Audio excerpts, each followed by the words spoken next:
everyone, welcome to this update video. I hope you're doing good. So we're going to be looking at what is happening across the Atlantic as usual, with focus being on the Caribbean. So here we can see on the infrared weather satellite that there is quite a bit of color with those white dots within the vicinity of Central America. So there's been a tropical wave moving through, thus helping to enhance all of the rain and thunderstorm activity in the area. So it's been active over there.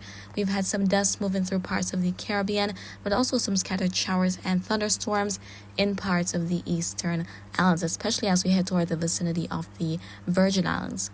So if you saw my update video yesterday, you may have remembered where I mentioned that there's a trough within the area near the Virgin Islands in Puerto Rico, so there would be some additional showers and thunderstorms. So we have that ongoing right now, and as I said, there's that dust as well. So aside from that, the occasional tropical waves increase in rainfall, there isn't anything major happening just now. So we're still in that quiet window, and we'll remain in it for some more time.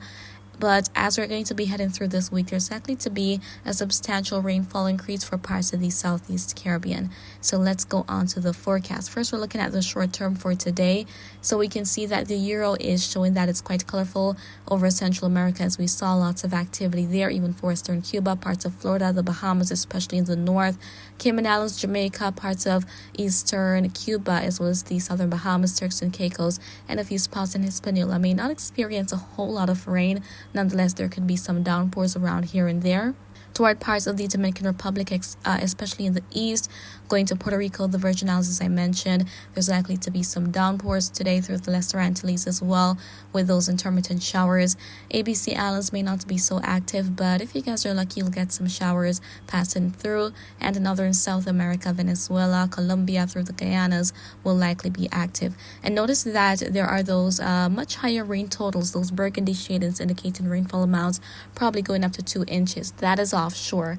So as we're going to be heading to Wednesday, this is the precipitation total through Wednesday. We see all of this red, these reddish shadings stretching into the Caribbean. So there's likely to be an increase in moisture, lots of rain around for the area, especially the Windward Islands. So we could see quite a bit of increase in rainfall, and that is beneficial because it does help out to keep those water sources up and running, the rivers, streams, ponds. It keeps things in place.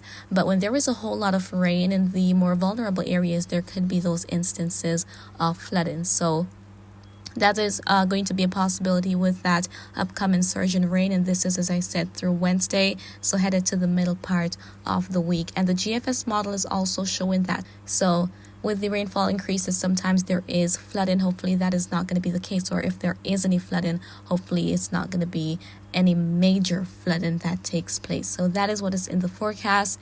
And as I had mentioned, there is that dust moving through. So there's that next plume coming, and this is something typical for the month of July. We get these dust plumes associated with the Saharan air layer making their way to the west, headed to the Caribbean, Americas, blanketing the area and inducing a more stable atmosphere. So that is the reason the tropical waves are coming off and not sustaining a whole lot of activity in the main development region because of the presence of all of that dust. But as we're going to be heading into August, and we head into August late next week, we're going to see the overall quantity of dust decreasing, and that is going to favor the chance of seeing more robust tropical waves coming off and also developing. So I've been talking about it. You may have seen other personnel talking about it as well, in terms of seeing that activity resuming, tropical activity resuming, and the fact that the Caribbean could be at a greater risk. So I spoke about that a lot yesterday in that video. You can go ahead and check it out if you haven't.